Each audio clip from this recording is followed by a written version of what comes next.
My name is Marijn Poels. I'm a Dutch guy living in Germany on a farm, and I happen to be a documentary filmmaker for the last 20 years. And I made a film, Primordial Code, a trilogy, 1 and 2, and then I made the third film, and you're in the film.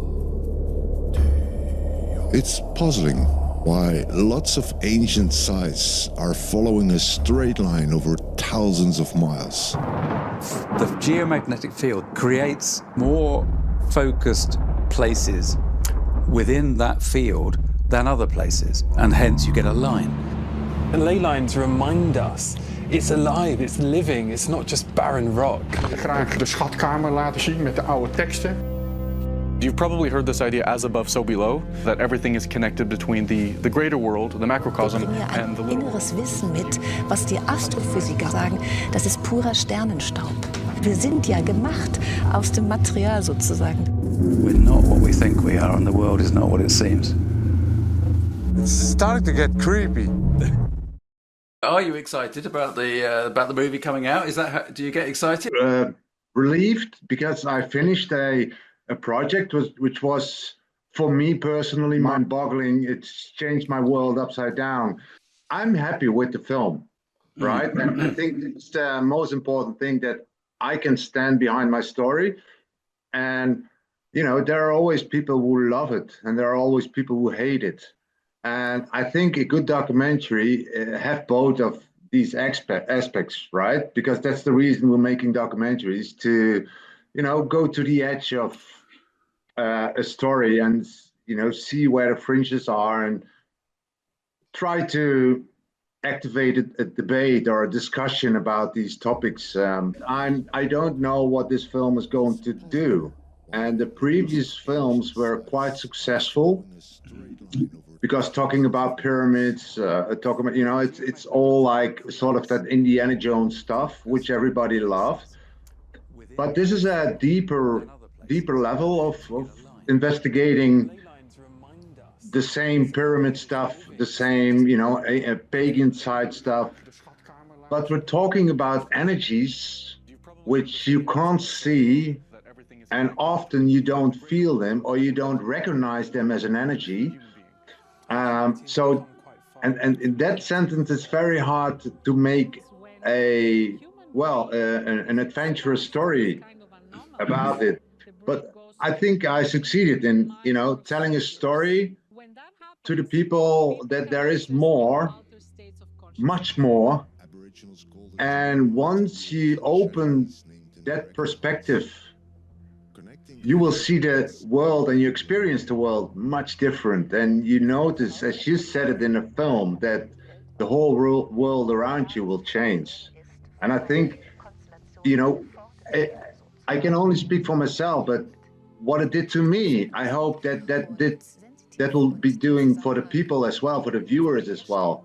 And when it does, I think it's a beautiful story. It could be a tool for remembering things we forgot. As I know it for myself, my life changed drastically about 7-8 years ago, when I went from commercial documentary makers to independent. And I wanted to start making a film basically about farming and windmills. You know, what are these two have in common? Because a lot of farmers are switching from food supplier to energy supplier. And then you bump into that story of climate change, and what is CO2, what is all stuff. And I just ask questions as a naive, left, liberal, progressive guy who never actually asked these questions, you know. Is it really a problem, and how much is the problem? And after releasing that film, I got immediately canceled by my whole network. So I lost everything. My financial background, my network in journalists, my network in the media.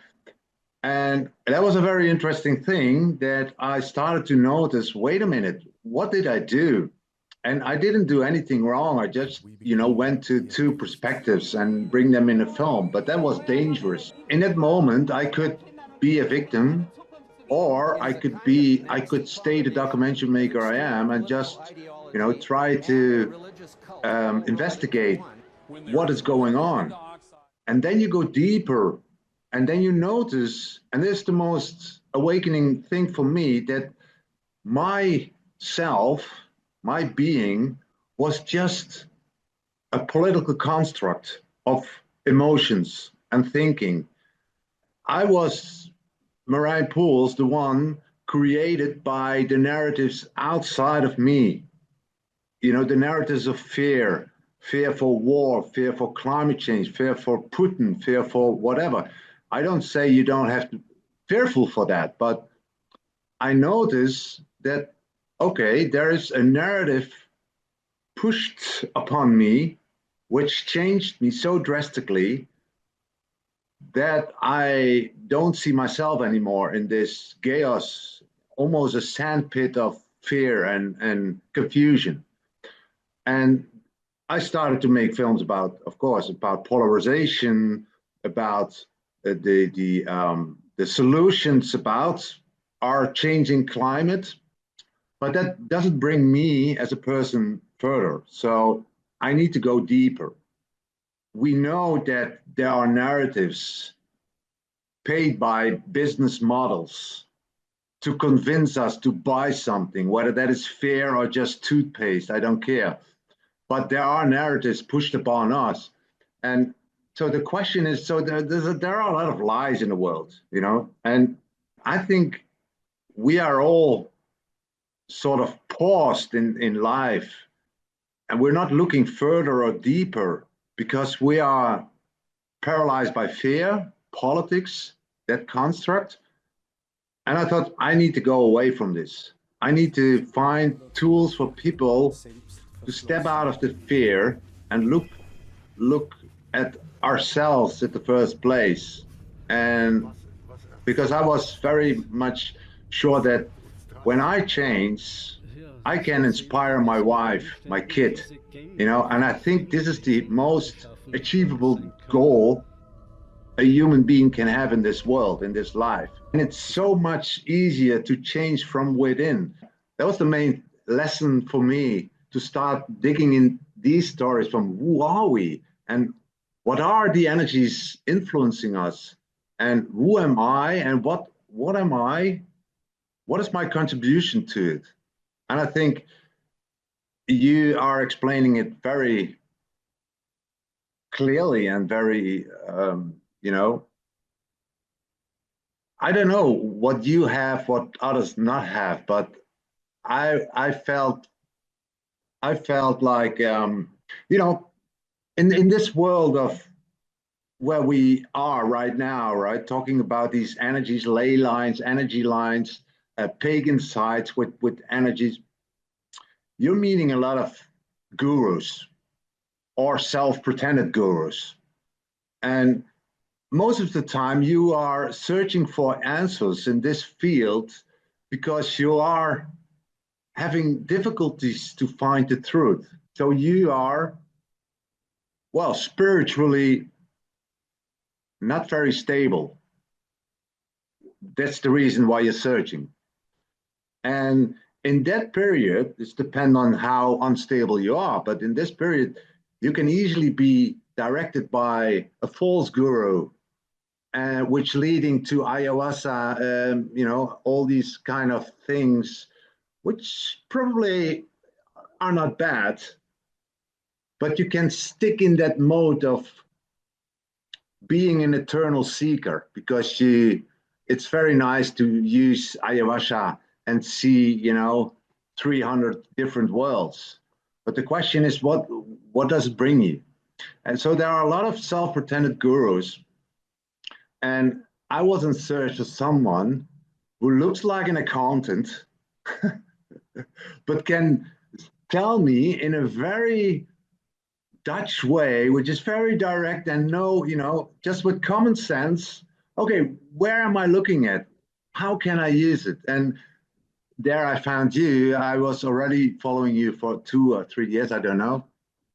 And I was so happy to travel all the way to the middle of nothing at your place. I loved it. And it really hits home. Yeah, it really hits home. Not on that moment, but while editing, because, you know, with editing, you need to flip every line upside down. What is he talking about? I'm searching for myself, you know, is it right, or do I believe it or not? And I hope that people have that same process in themselves, that you don't need gurus because you're the guru, right? And I determine what's best for me because I can feel it, right? Because I have these instincts which I lost somewhere, but I found them again. And, you know, this is I think the most profound message you can give to people.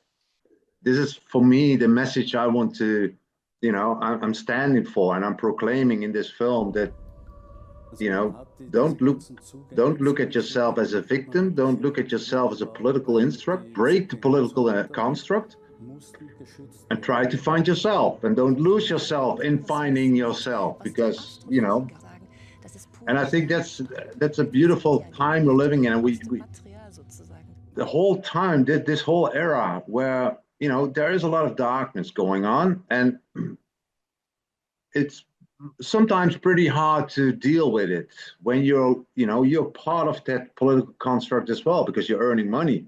We are on the brink of a time that we need to change something, and it's up to us whether we allow it or not. And you can look at Bill Gates, you can look at Trump, you can look at Putin. It doesn't make any difference. But you can start with yourself, and then the whole world will change.